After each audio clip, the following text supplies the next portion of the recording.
Hi guys, this is Rashmi. NEET का date आ गया है and that is 1 August. This is really good news कि फाइनली डेट तो आ गया।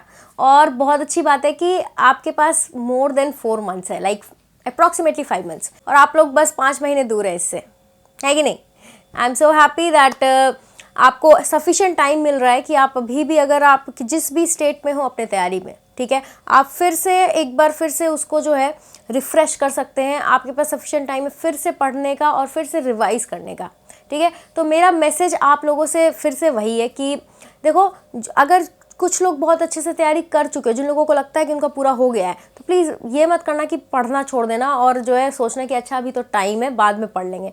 ये 2020 में भी बहुत बच्चों ने ऐसा किया था और बहुत गड़बड़ हो गई थी, ठीक है। तो जो अगर तुम्हारी तैयारी हो गई है तो प्लीज़ उसको बार बार रिवाइज करते रहना, ठीक है। और जो लोगों की तैयारी बिल्कुल ख़राब चल रही थी, जिनको बिल्कुल कॉन्फिडेंस नहीं था, I get lots of email, ठीक है। तो आप लोगों को यही है कि आपको बता देती हूँ, 5 मंथ सफिशिएंट होते हैं कि अगर आपने जैसा भी टूटा फूटा पढ़ा हो उसको फिर से समझ कर, फिर से जोड़ कर आप पूरा अपना कॉन्सेप्ट बिल्डअप कर सकते हैं, ठीक है।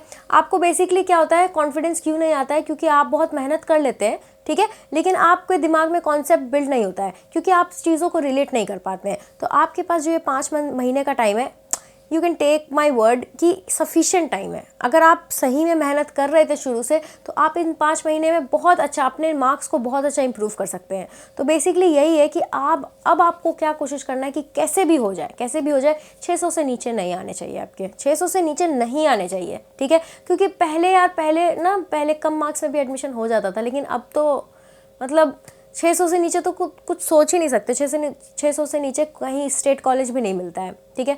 तो इसीलिए आप सबसे मेरा रिक्वेस्ट है कि जैसे पढ़ाई कर रहे थे वैसे पढ़े। को और कुछ अगर जानना हो और कोई कन्फ्यूजन हो, किसी चीज़ के बारे में पूछना हो, तो आप प्लीज़ कमेंट पे लिखना। और गाइज, आप लोगों से एक रिक्वेस्ट है कि अब बिल्कुल उल्टी गिनती शुरू हो गई है, ठीक है। तो अब शेड्यूल फिर से रिफ़्रेश अपना करो, एक बार रिफ़्रेश शेड्यूल बनाओ कि तुम्हें अपना 5 महीना कैसे बिताना है, ठीक है। क्या क्या चीज़ें कब पढ़ोगे, प्लीज़ बना के अभी रख लो।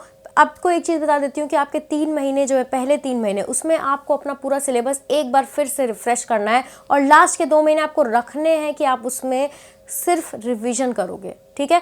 और मैं आपसे एक बात बोल देती हूँ, 3 महीने मान लो कि आपसे हो सकता है कि आपने 90% ही सिलेबस ख़त्म किया, तो मेरा यही रिक्वेस्ट है कि फिर से उसको 10% के पीछे ना जाकर अपना रिवीजन टाइम को मत किल करना, क्योंकि revision time is very important, ठीक है। रिवीजन टाइम बहुत ज़रूरी है। इसीलिए लास्ट का 2 महीना एकदम श्योर रखना, लास्ट 60 डेज आपको रिवीजन ही करना है।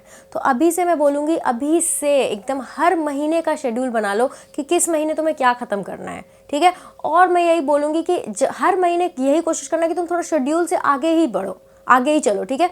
कि जितना तुमने प्लान किया उससे थोड़ा ज़्यादा पढ़ लो, और कोशिश ये करना कि जब पढ़ रहे हो और मान लो टाइम बच रहा है, तो उसी समय उसको रिवाइज़ भी कर लें, क्योंकि जितना बार रिवाइज करोगे उतना जल्दी तुम्हें याद होगा, उतना ज़्यादा दिन तक तुम्हें याद होगा। क्योंकि ठीक है, अभी ऐसे सोचो कि नहीं, मैं तो बहुत इंटेलिजेंट है, I can retain a lot. Let's not do that, ठीक है। अच्छे से पढ़ लेते हैं, मेहनत ही कर लेते हैं, बार बार रिवाइज ही कर लेते हैं, क्योंकि कुछ लोग ऐसे सोचते हैं नहीं मुझे एक बार पढ़ के याद हो गया, और इसी गलती में रह जाते हैं, ठीक है। और फिर एग्जाम टाइम उन्हें कुछ नहीं याद होता है। इसीलिए बस एक चीज़ दिमाग में रख लो कि तुम्हें बार बार रिवाइज करना ही करना है, चाहे तुम्हारा ब्रेन कितना भी शार्प हो, ठीक है। रिवाइज करना है। और बहुत इंपॉर्टेंट, जो मैं हर वीडियो में बोलती हूँ, प्रीवियस ईयर क्वेश्चंस करो, क्योंकि उसी से आते हैं मैक्सिमम क्वेश्चंस। और प्लीज़ फिज़िक्स को इग्नोर मत करना, फिज़िक्स के क्वेश्चंस को इग्नोर मत करना। थ्योरी पढ़ने से सब कुछ नहीं होता है, क्वेश्चंस करना ही सबसे ज़्यादा इंपॉर्टेंट है, ठीक है। और कोई क्वेरी हो तो प्लीज़ कमेंट पे लिखना, and I am going to come up with a very nice schedule for all of you, ठीक है। So see you later, bye.